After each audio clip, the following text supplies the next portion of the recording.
Ahojte, dneska si opäť povieme o aktivácii životnej energie a konkrétne o pohyboch, ktoré vidíte vo videách. A to je asi jedna z najčastejších otázok, ktorá mi chodí presne na tieto pohyby. Prídu vám často zvláštne, neviete, kto ich robí, či ich robím ja zámerne s klientom, alebo či ich vytvára ten človek sám. Takže dneska vám to, verím, trošku objasním. Ja si aj pamätám seba, ako som pred niekoľkými, možno 3 alebo 4 rokmi videla podobné videá, keď som ešte KAP nepoznala a viem, že som si vtedy myslela, že to hrajú tí ľudia, alebo že proste je to nejaká forma nejakého spirituálneho divadla, ktoré chce nalákať zákazníkov alebo niečo podobné. Preto veľmi vám to chcem vysvetliť, ako to je, aby ste vlastne už chápali, aby ste vy nemuseli mať takéto pochybnosti o tom.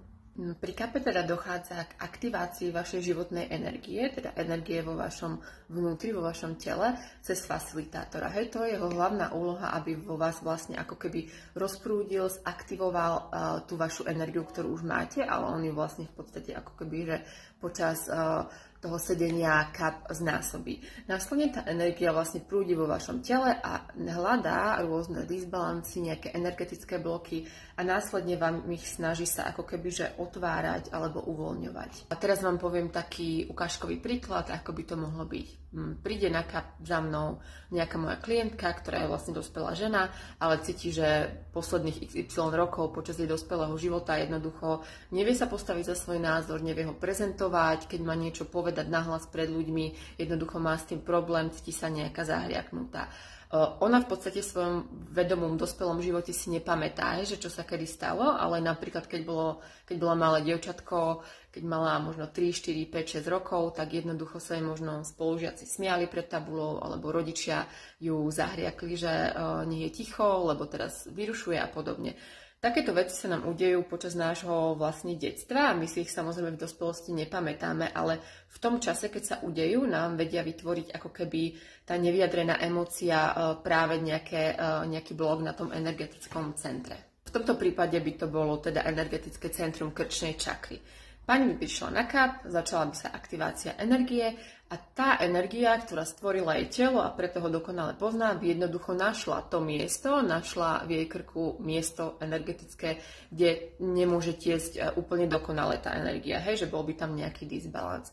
A preto by tá pani, teraz sa dostávame k tomu pohybu, ku ktorému som sa chcela dostať, tá pani by zrazu pocítila, že chce si sadnúť počas aktivácie a jednoducho by cítila, že chce točiť svojou hlavou. A teraz by sedela a točila by svojou hlavou proste 3 minúty, hej.